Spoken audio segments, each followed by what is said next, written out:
내 책망을 듣고 돌이켜라. 내가 내 영을 너희에게 부어주고 내 말씀들을 너희에게 깨닫게 해줄 것이다. 자, 오늘은 이 잠언 1장 23절 말씀으로 회개와 부흥이라는 제목으로 하나님의 말씀을 전하겠습니다. 한때 한 2000년대 초중반까지만 해도 부흥이라는 용어가 한국 기독교계에 많이 언급되고는 했습니다.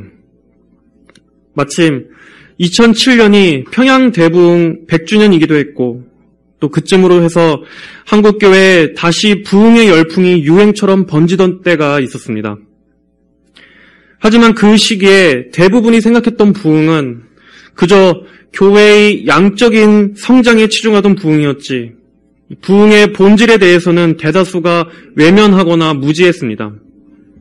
또한 부흥을 슬로건으로 내건 여러 대중적인 집회들 역시 수많은 인원을 동원해 여러 가지 인위적인 조작과 또 연출들로 사람들을 흥분시키는 데만 요란했을 뿐 실질적으로 하나님을 아는 것에 있어서나 경건의 능력에 있어서 그다지 진보하지 못한 지금 와서 돌이켜보면 껍데기뿐이었던 대중운동에 불과했다는 것이 판명났습니다.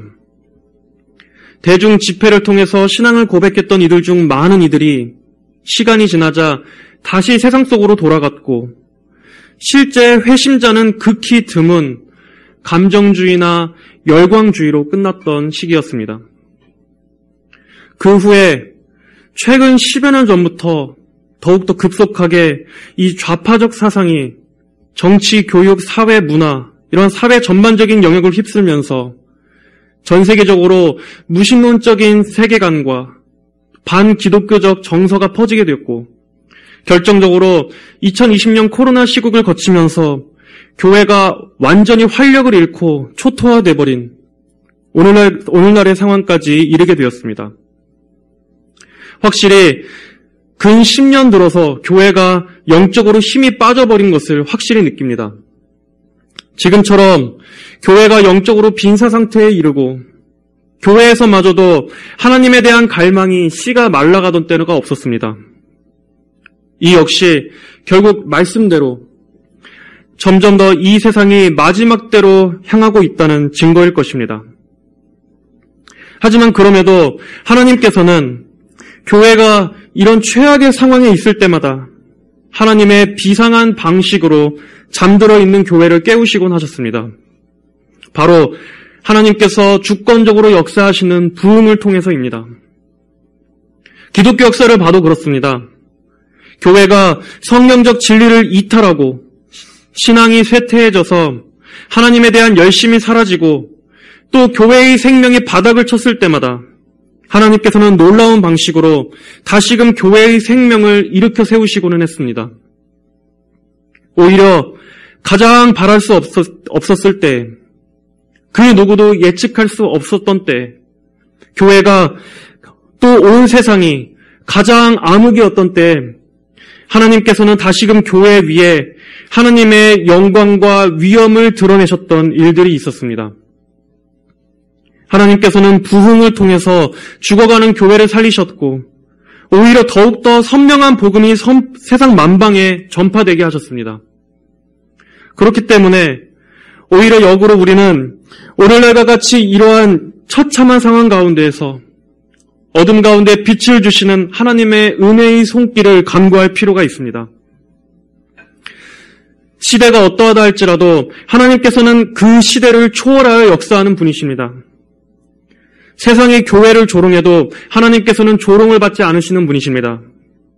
하나님께서는 언제까지고 세상이 교회를 집어삼키게끔 놔두시지 않습니다.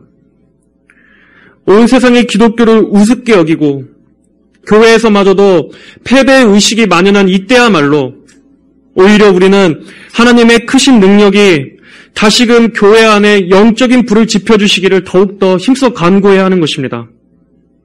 오히려 아무 소망도 없고 바랄 여지도 없어 보이는 지금 이런 때야말로 더욱더 하나님의 임하심을 구할 수 있는 최적기입니다.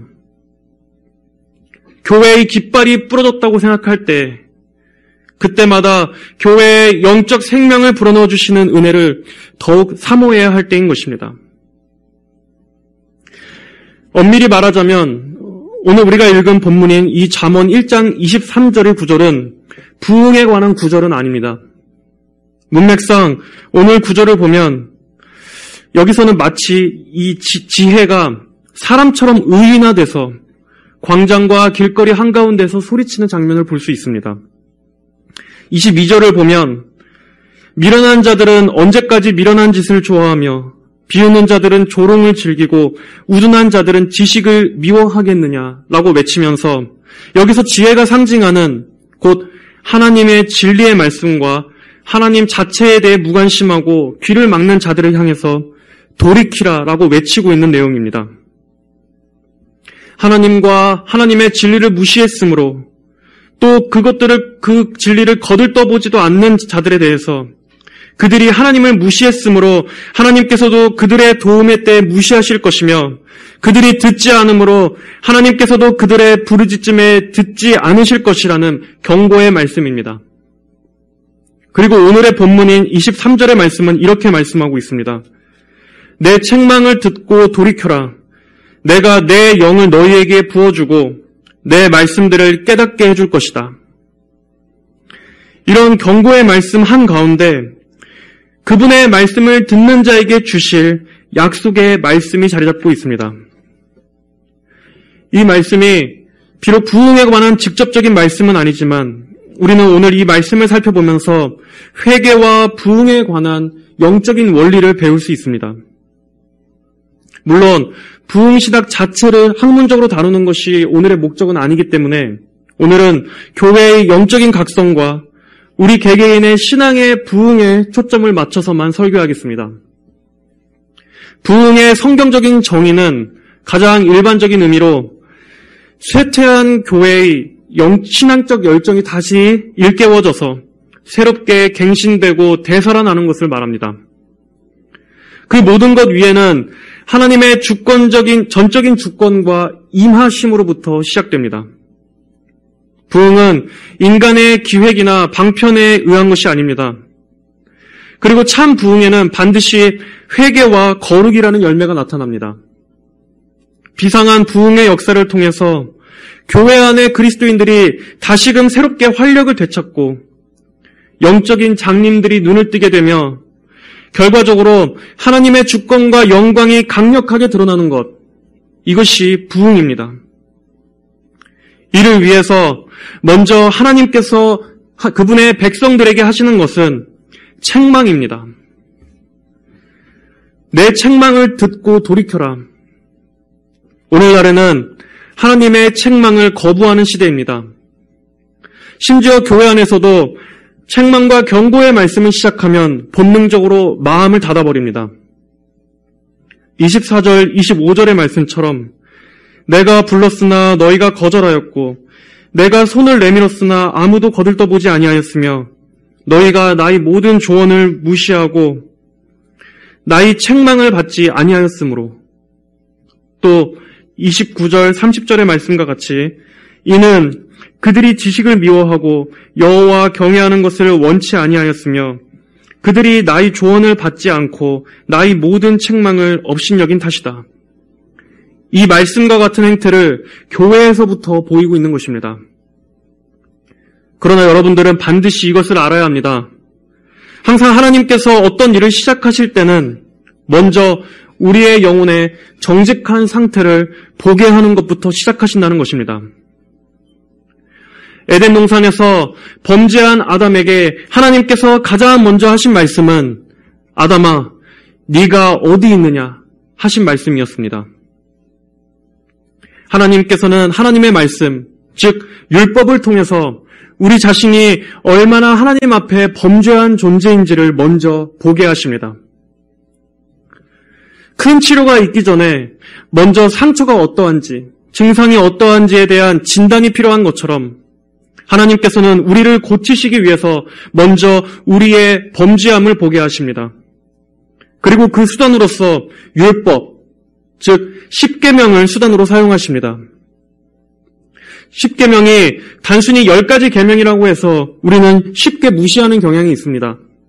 그러나 성경의 모든 계명을 10가지로 압축한 것이 10계명입니다. 우리는 우리 자신을 이 10계명 앞에 정직하게 비추어 볼 때 우리는 우리 자신이 이 중 단 한 가지라도 온전하게 지키지 못했음을 깨닫게 됩니다. 단지 10가지 계명일 뿐이지만 이 10가지 계명을 풀어서 확대하면 우리는 단 한 사람도 이 율법의 그물에서 벗어날 수가 없습니다. 그 누구도 이 죄에 모두 걸리지 않은 사람은 단 한 명도 없는 것입니다. 우리는 하나님만을 항상 절대적으로 사랑하고 섬기지 못했으며 하나님의 이름을 경외하고 높이지도 못했습니다. 또한 마음속에 하나님과 경쟁하는 수많은 우상들을 세워놓고 그것들을 사랑해왔으며 하나님의 날인 이 주의 날에 하나님께 온전한 마음을 드리지도 못했습니다. 주님의 날조차도 우리의 입술은 세상을 말하기에 바빴고 온갖 세상적인 즐거움과 오락들로 이 날을 더럽히기 일쑤였습니다. 하나님의 말씀이 선포되는 것에도 지루해하고 귀를 닫았습니다. 또한 우리는 하나님에게뿐만 아니라 사람에게 대하여도 큰 죄를 범했습니다. 우리는 부모의 권위를 우습게 여기고 전혀 공경함도 없었으며 마음속으로 수없이 누군가를 날마다 증오함으로써 날마다 살인해 왔습니다. 또한 여러 간음과 불륜, 음란한 마음으로 누군가를 바라보고 또 실제로 그것을 탐닉하고 행함으로써 성적인 타락의 극치와 또 마음의 탐심, 입술의 범죄함 등으로 날마다 우리의 죄를 쌓고 날마다 십계명을 범하고 있는 존재입니다. 이런 죄된 행위와 생각뿐 아니라 우리는 이 모든 것 위에 계시는 심판주 되시는 하나님에 대한 두려움도 전혀 없습니다. 이런 죄들로부터 돌이켜서 죄 용서받고 생명의 구원길로 나오라 하시는 하나님의 손도 내쳐버리고 여전히 하나님을 비웃으면서 조롱하고 있는 것이 이 세대입니다. 또한 우리입니다. 모든 인간이 가지고 있는 악한 본성입니다. 이런 죄들로 그 양심이 굳어지고 마비가 돼서 굳은 살이 박혀버려서 도저히 책망의 말씀이 들어가지를 않습니다. 그러나 부흥의 때에 가장 먼저 나타나는 것은 죄에 대한 자각입니다. 항상 역사적으로 참된 부흥의 때에는 말씀에 의한 마음의 찔림이 동반되었습니다. 부흥은 인간적인 기획과 조작에 의해서가 아니라 하나님의 말씀으로부터 시작됩니다. 감상적인 CCM 음악이나 또 화려한 조명, 분위기 연출, 이러한 인간적인 감정 조작이 아닌 죄에 대한 책망을 통해서 또 말씀에 대한 깊은 강론을 통해서 인간의 양심을 겨냥한 설교들을 통해서 죽어있던 영혼들이 하나님을 알게 되고 그 하나님의 두려우심을 알게 되며 자신의 영적 상태를 진지하게 돌아보는 일들이 참된 부흥의 때에 항상 있었던 것입니다. 예수님께서도 보혜사 성령님께서 오시면 그분은 먼저 죄와 의와 심판에 대해서 세상을 책망하실 것이라고 말씀하셨습니다. 성령님께서는 이상한 신비 체험이 아닌 먼저 우리의 죄를 깨닫게 하시기 위해서 오셨습니다. 그렇기 때문에 참된 부흥에는 반드시 성경적인 회개가 동반되었습니다. 우리는 부흥이 임했던 때는 교회가 그만큼 거룩했기 때문이라고 생각하기 쉽습니다. 교회가 그만큼 하나님 앞에서 온전했고 교회가 그만큼 하나님 앞에서 말씀을 열심히 따랐기 때문에 하나님께서는 그에 응당하게 부흥으로 역사하셨을 거야 라고 생각하기 쉽습니다. 그러나 우리의 생각과는 반대로 항상 부흥이 임했던 시기는 영적으로 최악의 시기였습니다. 물론 부흥을 갈망하던 소수의 성도들이 하나님의 임하심을 위해서 간절히 기도하는 성도들이 있었습니다. 하지만 그럼에도 대부분의 교회는 영적으로 가장 암울했던 때였습니다. 교회가 경건의 능력을 다 잃어버리고 차갑고 냉랭했으며 성경의 중요한 교리들은 변질되거나 성경의 가르침에서 이탈했습니다. 교회 안에 회심자가 거의 없고 기도도 죽었으며 교인들 서로 간에도 사랑이 식고 서로에게 무관심했습니다. 성도들은 세상에 대한 사랑과 육신적인 일에만 몰두했고 그런 위선자들로 교회가 넘쳤던 때였습니다. 심지어 사역자들마저도 소명에 충실하지 않고 주일에 사냥을 나가거나 오락을 즐기는 등 목회자나 교인할 것 없이 하나같이 다 타락하고 침체돼 버린 상황이었습니다. 사회 역시도 마찬가지로 미신과 무신론적 사상이 팽배했습니다. 각종 범죄가 들끓었고 성적인 문란함과 도덕적인 부패가 가득했던 때였습니다. 온갖 무신론적 철학이 세상을 집어삼켰고 교회에까지 침투했습니다. 교회가 거룩함을 잃어버렸기 때문에 세상 역시 온갖 더러움이 가득했습니다. 하지만 바로 이런 때마다 성령의 크신 역사하심으로 교회가 영적으로 풍성해지고 강해지는 일들이 있었던 것입니다. 그렇다면 바로 지금 같은 때야말로 우리에게는 더욱더 영적인 각성이 필요한 때입니다. 부흥이 임했을 때는 하나님의 말씀에 대한 예외적인 관심이 생겨납니다. 성도들에게 있어서 말씀을 듣고 배우는 것에 대한 열심이 일어납니다. 그 전에는 말씀에 대해 냉랭하고 지루했습니다. 성도들 사이에서도 말씀에 대한 열정을 찾아볼 수 없습니다.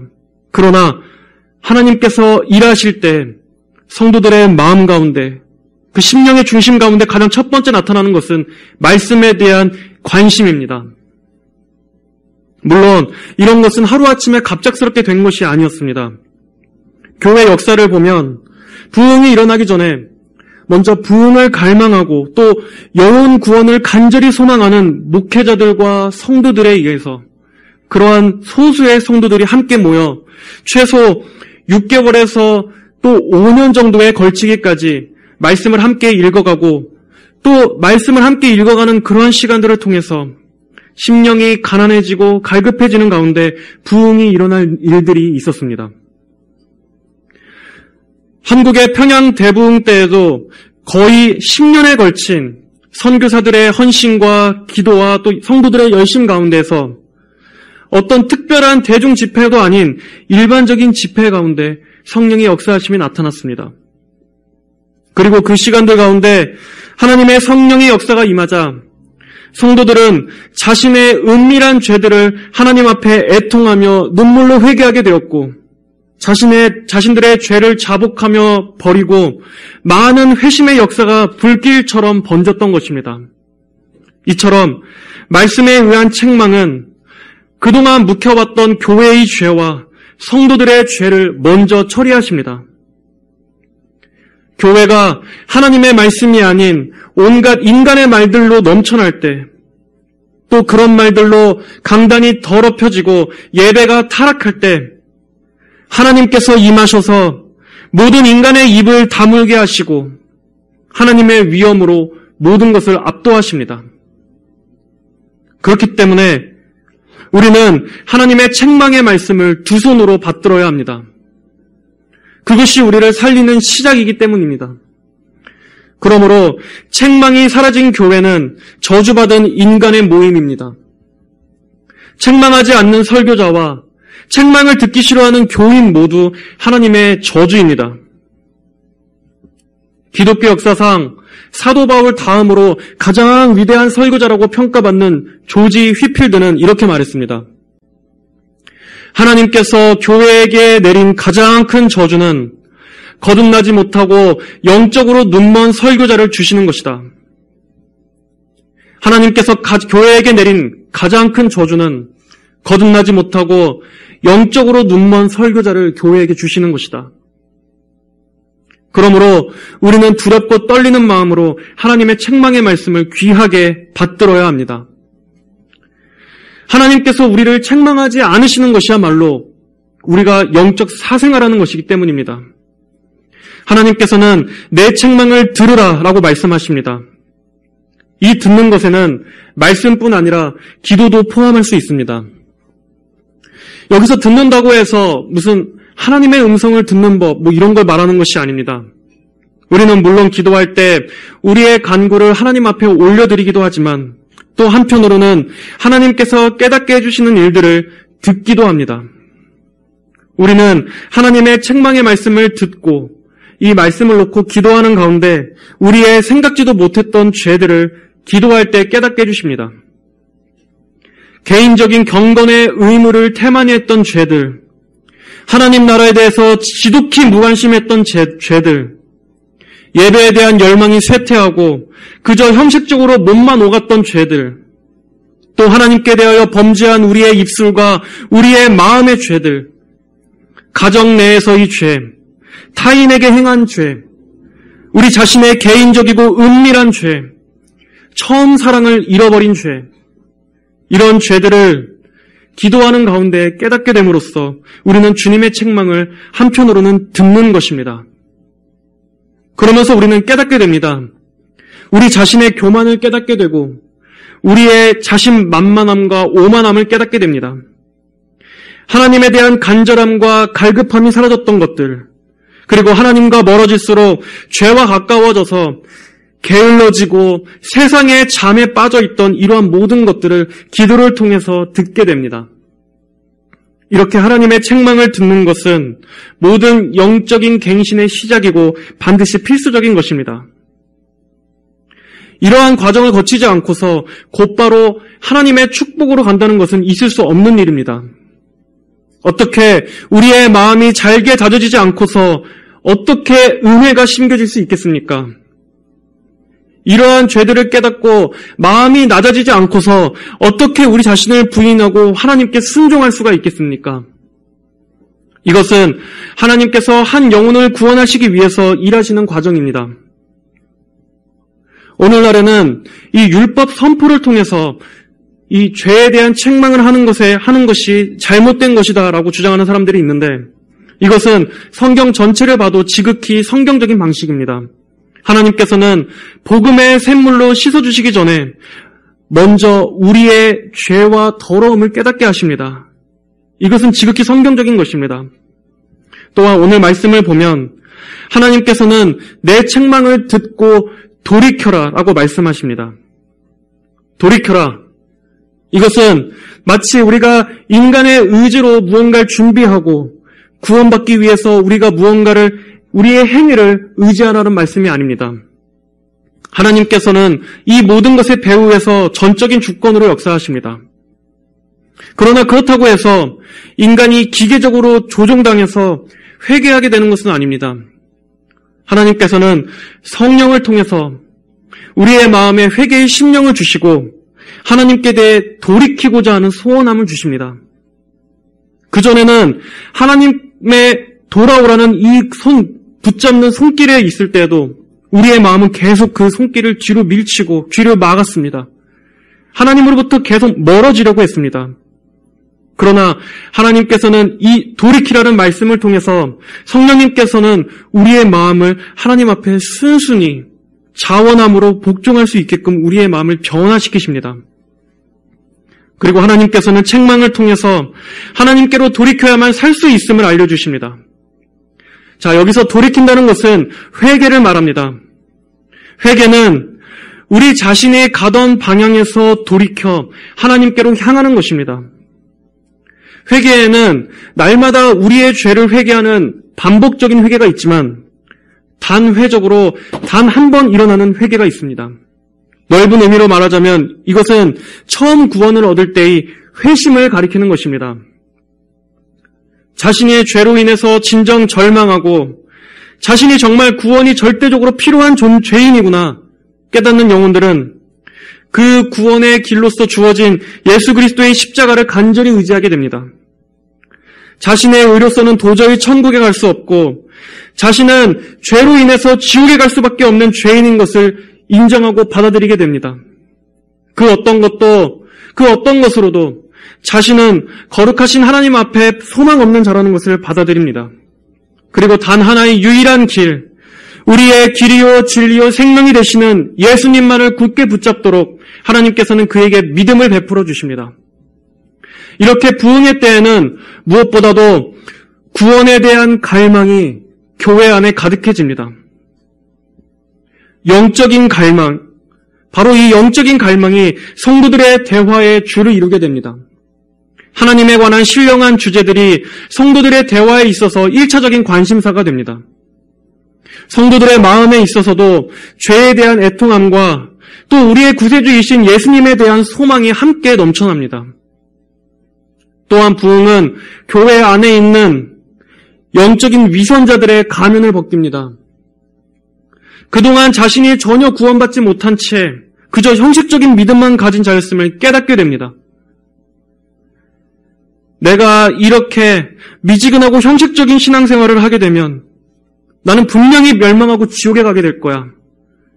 멸망받게 될 내 영혼을 내가 어찌해야 할까 하는 이런 영적인 심각하고 진지한 고뇌가 생겨납니다. 사람들 앞에서는 그동안 믿음이 있는 척, 열심히 봉사하는 척 해왔지만 자신이 자신을 돌아봤을 때 실제로 자신 안에는 그 어떤 실제적인 영적 생명도 거듭남도 없었던 자라는 것을 그의 양심이 증언합니다. 하지만 위선자들을 깨우는 하나님의 말씀을 들으면서 지금이라도 하나님 앞에 나아와 진정으로 구원하는 믿음을 얻게 되기를 간절히 소원하는 일들이 일어납니다. 형식적인 믿음이 아닌 이제 진짜 살아있는 믿음을 주시기를 겸손히 구하게 되는 일들이 부흥의 때에 나타나게 되는 것입니다. 이처럼 하나님께서 한 교회를 다루실 때는 성도들 각자의 깊은 영적 상태를 돌아보게 하셔서 각 사람에게 맞는 최상의 치료를 행하십니다. 그리하여 우리 각자 자신이 우리의 죄들을 발견하게 하시고 하나님 앞에 회개하게 하시며 다시 온전함으로 돌이키도록 각 사람의 영혼을 수술시키는 것입니다. 또한 이 돌이킴은 교회의 교리적인 부패들로부터도 돌이키게 하십니다. 교회사적으로 부흥의 때에는 항상 성경의 가장 핵심적이고 본질적인 교리들이 회복되었습니다. 종교개혁 때에도 로마 카톨릭에 의해서 거의 질식되다시피 했던 교회가 이 이신칭의 교리, 오직 믿음으로 말미암아 의롭다함을 얻는다는 이 교리가 회복됨으로써 교회가 다시 영적으로 부활하게 되는 놀라운 역사가 있었던 것처럼 부흥의 때에는 하나님의 순전한 복음이 회복되는 역사가 있었습니다. 아니, 그런 복음이 회복되면서 하나님께서 영광으로 임하셨습니다. 하나님께서는 항상 하나님의 진리가 이 세상의 소리에 파묻혔을 때 그 모든 세상의 견고한 진들을 무너뜨려 버리시고 하나님의 진리를 우뚝 세우시는 역사를 행하셨습니다. 기독교 역사상 인간의 교만이 가장 극에 달해서 인간이 숭배받고 인간의 의지가 축혀 세워지던 때 하나님께서는 참된 설교자들을 통해서 하나님의 진리를 선포하게 하셨습니다. 인간의 교만한 의를 꺾는 설교를 통해서 그리고 또 하나님의 주권에 관한 교리, 인간의 전적인 타락과 부패에 대한 교리, 하나님의 선택과 예정, 오직 예수 그리스도만을 통한 유일한 구원, 십자가의 속죄와 보혈, 그리고 영원한 천국과 영원히 실제하는 지옥 등의 이러한 성경의 근본적인 메시지들, 참 구원의 복음이 여과 없이 강단에서 선명하게 선포되게끔 하나님께서는 역사하셨습니다. 우리가 흔히 칼빈주의 5대 교례라고 하는 이러한 성경의 근본적인 진리들을 통해서 이 세상이 전하는 거짓과 멸망의 소리들로부터 많은 영혼을 건져 구원하셨던 것입니다. 성령님께서는 이런 진리들을 사용하셔서 교회 안에 강력한 회심의 역사가 일어나게 하셨습니다. 이렇게 하나님께서는 비상한 부흥의 역사를 통해서 죽어가는 교회를 새롭게 되살리시고 성도들의 신앙을 갱신시키시며 잊혀진 진리들을 다시금 교회 전면에 드러내시는 위대한 일들을 하셨던 것입니다. 우리는 오늘의 우리에게도 이러한 은혜를 베풀어 주시기를 간절히 기도해야 합니다. 하나님께서는 말씀하십니다. 내 책망을 듣고 돌이켜라. 내가 내 영을 너희에게 부어주고 내 말씀들을 너희에게 깨닫게 해줄 것이다. 여기서는 하나님께서 마치 조건적으로 말씀하신 것처럼 보입니다. 우리가 책망을 듣고 돌이킬 때 하나님께서 하나님의 영을 부어주고 하나님의 말씀들을 깨닫게 해줄 것이다. 여기서는 하나님께서 마치 조건을 내거신 것처럼 보입니다. 부흥에 관한 신학 이론 중에 조건적 성취설이라는 이론이 있습니다. 이것은 우리가 어떻게 하면 우리가 인간의 의지로 이렇게 할 경우에 하나님께서는 부흥을 주신다라고 주장하는 것입니다. 우리 인간의 편에서 어떤 조건을 충족시키면 부흥이 임할 것이다 하는 것입니다. 그러나 이것은 틀린 것입니다. 부흥은 전적으로 하나님의 주권에 달린 것입니다. 우리가 어떻게 행하느냐에 따라서 하나님을 움직이고 말고 하는 것이 아닙니다. 여기서 더 나아가 어떤 이들은 우리가 인간의 인위적인 노력으로 부흥을 일으킬 수 있다고 주장하는 사람들도 있었습니다. 기독교 역사상 대표적인 인물로 찰스 피니와 같은 인물이 그런 사람입니다. 이런 주장을 하는 사람들은 인간의 결단을 촉구하고 구원받기 원하는 자들은 앞으로 나오도록 초청해서 그가 앞으로 나아오면 그것으로 그가 구원받았다고 쉽게 속단했습니다. 또 그러한 사람들은 감정적으로 쥐어짜는 여러 가지 인간적인 기술들을 사용해서 사람들의 감정을 조작하고 흥분시키곤 했습니다. 그러나 그 열매는 교회가 영적인 기관이 아닌 실용적이고 세속적인 곳이 되게 만들었습니다. 또 수많은 거짓 회신자들을 양산했을 뿐이었습니다. 오늘날의 대부분의 현대 교회는 다 이런 영향을 받아서 그저 감정적인 신앙으로 이끌고 그 순간의 결단으로 쉽게 회심을 속단하는 이러한 경향들을 만든 것이 바로 이들이 뿌린 열매였습니다. 우리는 오직 하나님만이 부흥을 이루신다고 믿어야 합니다. 부흥은 처음부터 끝까지 전적인 하나님의 역사입니다. 모든 목적은 하나님 자신의 영광을 드러내시기 위한 것임을 우리는 믿어야 합니다. 하지만 그럼에도 부흥이 하나님의 주권적인 역사라고 해서 우리가 이런 영적인 열망을 위해서 그 어떤 것도 하지 않아야 된다는 것은 아닙니다. 우리는 이런 열망을 품고 간절히 기도해야 합니다. 특별히 오늘날과 같은 상황에서 이렇게 교회의 영적 상태가 처참하고 세상이 교회를 욕하고 하나님의 진리가 모독을 받는 이러한 상황에서는 더욱더 하나님의 도우심이 간절히 필요합니다. 교회 안에 어떤 새로운 회심자도 없고 성도들의 마음이 하나님에 대해서 냉랭해 있는 이런 때야말로 우리는 하나님의 위에서부터 부어주시는 하나님의 은혜를 간절히 구해야 합니다. 오늘날 교회 안에 퍼져 있는 이러한 마귀의 독소들을 어떻게 우리의 힘만으로 제거할 수 있겠습니까? 죽어버리고 메마른 심령들을 어떻게 우리의 힘만으로 되살릴 수 있겠습니까? 하나님의 전적인 능력만이 교회를 새롭게 하실 수 있습니다. 우리 개개인의 신앙도 마찬가지입니다. 성도들이 경건의 능력을 상실해버리고 목회자들부터가 진리를 떠나버리고 다들 마음에 그리스도가 없는 상태인 이런 오늘날 우리의 마음을 그 누가 새롭게 변화시켜 주실 수 있겠습니까? 오직 하나님의 말씀이 성령의 검으로 역사하셔서 우리 자신과 교회와 세상의 독을 해독하시고 수술하시는 방법 외에는 없는 것입니다. 마귀는 교회가 영원히 잠들기를 바랍니다. 여전히 교회 안에 있는 성도들의 눈이 하나님과 영원한 것들로부터 이탈해서 이 땅에 있는 것들에 매혹되게 만들려고 오늘도 열심히 회방 중입니다.